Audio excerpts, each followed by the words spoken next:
Yeah. All right. Okay. First of all, with the demographic information, the population of South Africa is approximately 48 million. It's ranked 26th in the world and has a negative 45% growth rate as of this year. The gross domestic product of South Africa is 576.8 billion. It has an overall 2.6% growth rate, and it's ranked 125 in the world. The unemployment rate is 22.7%, which is ranked 168 in the world. The government of South Africa is the Republic of South Africa, which is a federal democracy, much like the government in the US, has a judicial, executive, and legislative branch, and is also a member of the UN.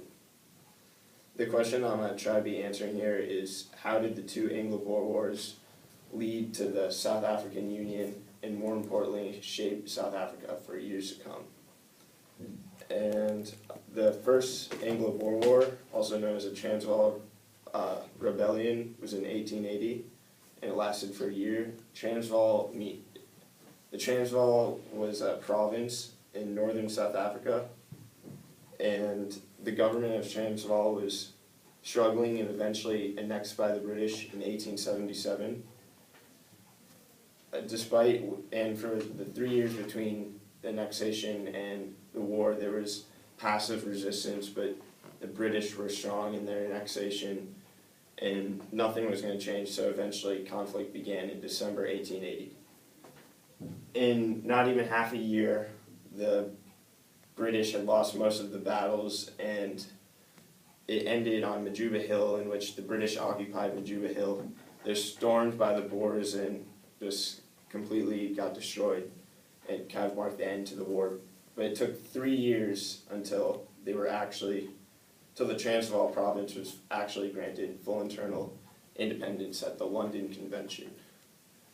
In the aftermath, the Transvaal province was given a new name, the South African Republic, but they were still tied to the British in terms they had to get permission for treaties, and they're still regulated, their government was still regulated by the British, so this kind of led to friction and tension between the British and the South African Republic for the next couple of years until the Second Anglo-Boer War, which was in 1899, which is 18 years after the first one. And the Second Anglo-Boer War was caused by what I just said, as well as other events and growing tensions. These include the discovery of gold in Witwatersrand, which is potential economic success, and as I said before, the political tensions between the South African Republic and the British. And finally, the Jameson Raids. The Jameson Raids were an attempt by the British to overthrow the Transvaal government, but there's a lack of communication, and it was basically this guy, Jameson, who was going to lead a company of armed troops into Johannesburg, but there's communication, and the Transvaal saw them coming, and it did not work, but it just raised tension between these two countries. But finally, the war broke out in 1899 after the British refused to withdraw their troops and armed forces from the border of the South African Republic. And this is because the British believed that the Transvaal would not reform, and they wanted a united South Africa. So the British were finally able to capture the two republics of capitals of the South African Republic only within a year, by 1900. And for the next 2 years, the Boers went to the countryside where they carried out guerrilla warfare.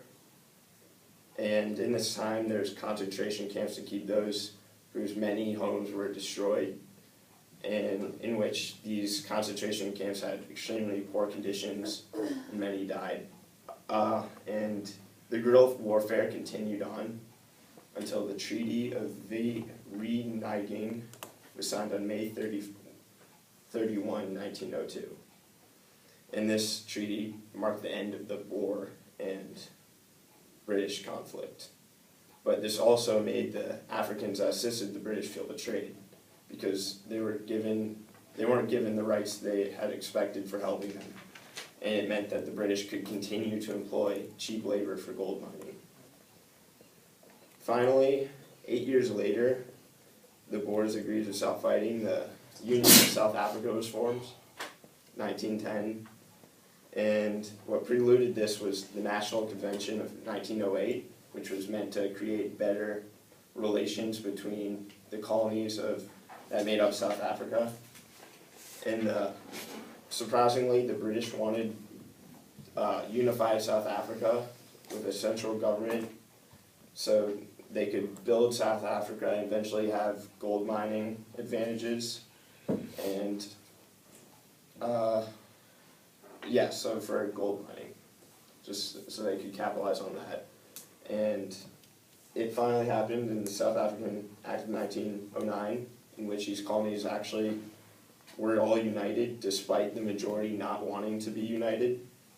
And this actually set South Africa up for a lot of political disaster and turmoil for the next few decades.